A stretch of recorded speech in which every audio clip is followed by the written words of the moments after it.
I wish you guys could smell this through the phone. Like, it's so good. And the thing with this recipe is, yes, the ingredients are important, but it's more on how you make it, like the actual process behind it. Yeah, it's perfect. Now this is some top secret. Welcome back to Loco Ludwig's, where we treat you with equal parts kindness and chaos. Today is a very requested video. In fact, this video has been requested most by my family, my friends, my coworkers, and pretty much everybody that I meet. And up until today, I told everybody no. This is the long-awaited recipe to my famous pumpkin loaf. In this case, I've been gatekeeping for 6 years, and today is the day all that changes. And I figured where best to officially break my silence than the internet. I actually found a recipe online 6 years ago and have been making tweaks to it since I found it. And for screenshotting reasons, this is the recipe that I go off of. Screenshot this, but we're gonna put a twist on it. First thing you'll need are 2 cups of flour, half a teaspoon of salt, half a teaspoon of baking powder, a full teaspoon of baking soda, 1 teaspoon of cinnamon, 1 teaspoon of nutmeg, 1 teaspoon of cloves, 1 can of Libby's pumpkin, very important that you get this brand, 1.5 sticks of butter. It honestly doesn't matter if you get salted or unsalted. 2 eggs, 2 cups of sugar, and brown sugar. So the first thing we officially have to do is preheat our oven to 325 degrees. You're also going to need some type of loaf pan. For size reference, this is the one that I use. So the secret to my loaf, well, I guess there's a few of them. The first thing is you have to mix the wet ingredients and the dry ingredients separately. So typically the way that I go about it is I will do my wet ingredients first and then I'll do my dry. Dry, in case you need it, is gonna be flour, sugar, baking, the things that are dry, yeah. And to better assist, I will be using 2 separate bowls. This one, we're gonna do our dry ingredients. This one, we'll do our wet one because we do have a kitchen-made mixer that this guy fits into. I also think it would be helpful for you to see the state of my counter right now. So this is what she is looking like. Okay, I'm gonna go ahead and zoom you guys out just so you can kind of get a better sense of exactly how we're doing this. Like I mentioned, we're gonna do our dry ingredients first. So in this little bowl, we're gonna take 2 cups of sugar, which yes, I do keep my sugar in a glass bowl. Now the handiest thing you're gonna need is gonna be one of these guys. So this guy goes to 2 cups, which is exactly what I need. So we're just gonna go ahead and fill her up. Ooh. Now with the measurements, you do wanna be pretty precise. This guy looks just about right. Dump her in there. And we're gonna clean as we go. You're also gonna wanna get your measuring spoons out. For baking powder, it said it was 1/2 teaspoon, which the way that I measure out all my ingredients is I'll go that and so that way it's a perfect measurement. We're also gonna do 1/2 of salt and never pour on top of your bowl because just in case you get some spillage like that, boom. It wants a full teaspoon of baking soda, which, all right, looks about right. Now for the seasoning, I would like to note, do not get pumpkin pie seasoning. Please, please just get these guys. Pumpkin spice seasoning is literally just nutmeg, cloves, and cinnamon. Get them separately because I swear to you, that is how you get this thing to taste the way that it does. Another secret for the loaf. You know how I said you gotta measure everything pretty accurately? This is an exception to that rule. So the recipe does call for 1 teaspoon each. However, we want this thing to taste and smell like fall. So I am going in, and you'll see here, right? It's a little over, but that's okay. For this part, we can measure with our heart. Now the recipe does call for 2 cups of flour and boom, there we go. Dry ingredients, done. And I know what you're thinking, Taylor, you forgot about the brown sugar. It's for the end, that's all I'm gonna say.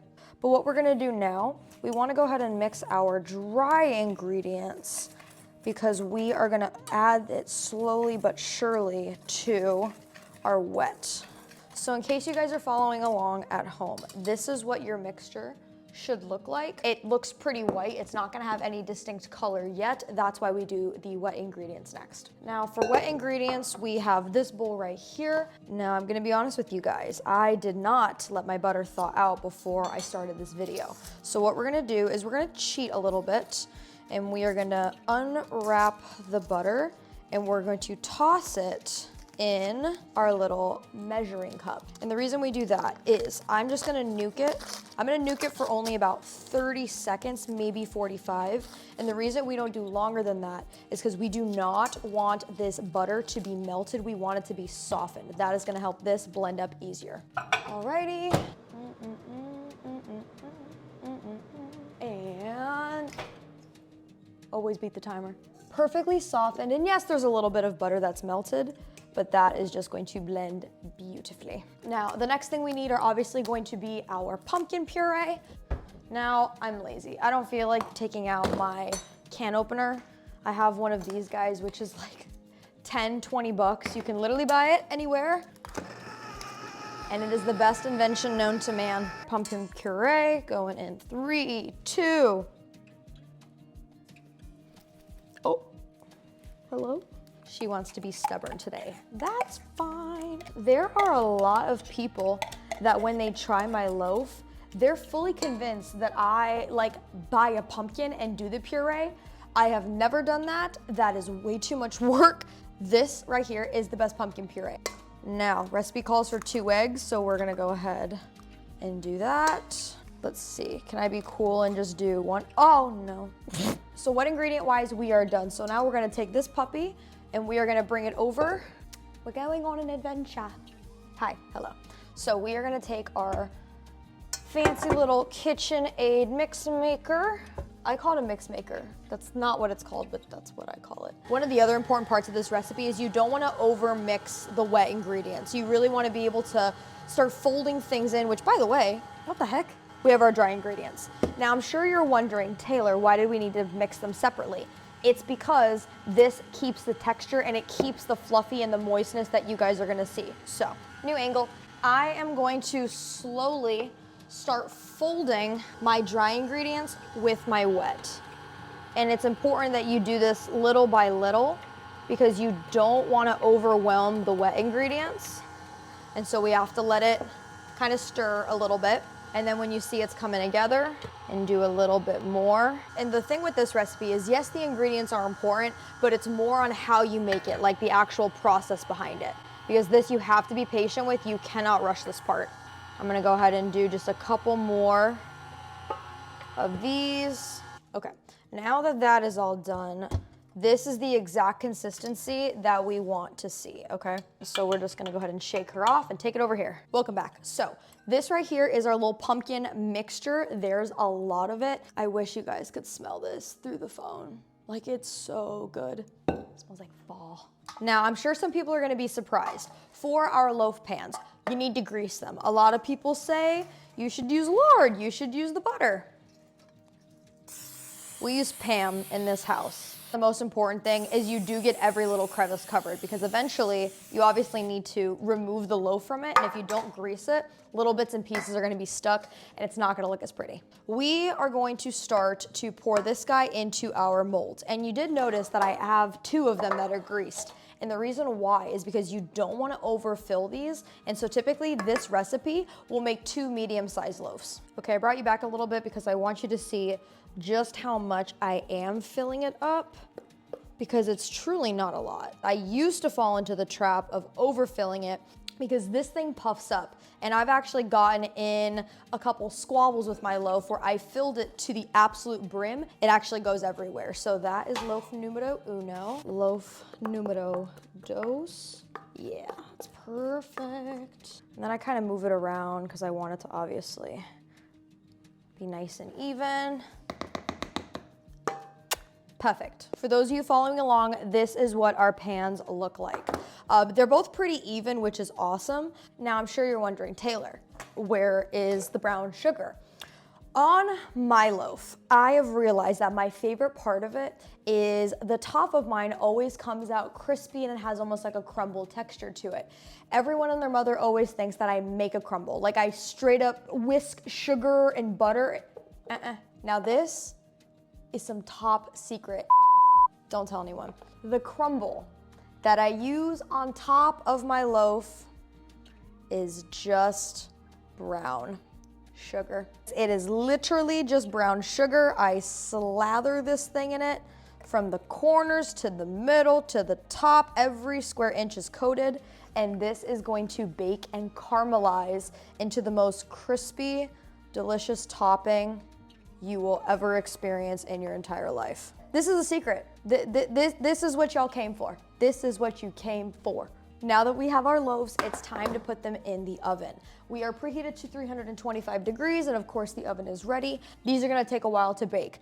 On average, it's about 50 to 60 minutes of bake time. However, I always put a timer in at 45 minutes and I check them because it's better to underbake this than overbake it. Now we are all ready to go. And oh, do you wanna see? Come on. We are officially putting in our loaf pans, both on the top shelf, both right next to each other. Bake. In the meantime, this is cleanup time, so come with me to clean my kitchen. It's far less interesting than the loaf, but it needs to be done.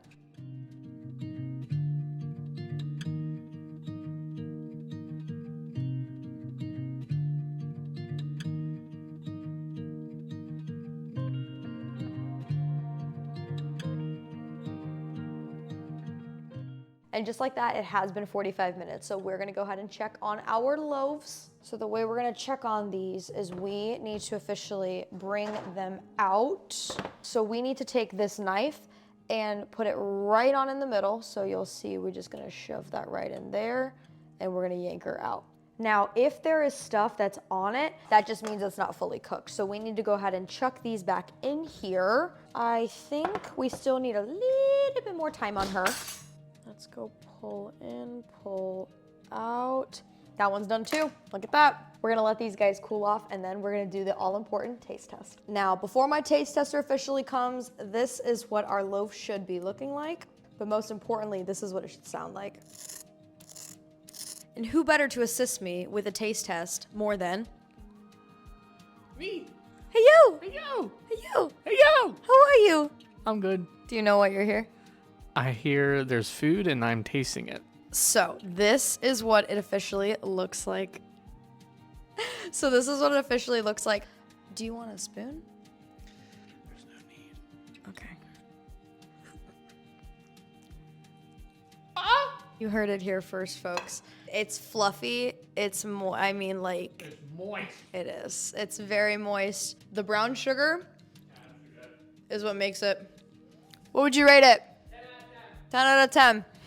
And with that being said, that is the finale of my famous pumpkin loaf. I hope that you guys had the best time making it with me. And more than that, I hope that you guys enjoy making this on your own. I want you to tag me in every single one of your videos. In fact, leave a comment down below if you guys are going to be making it yourselves, and make sure to tag Loco Ludwig's on Instagram and TikTok for all of your beautiful creations. I love you guys so much, and you know the drill. Be kind to yourself and stay loco. Bye.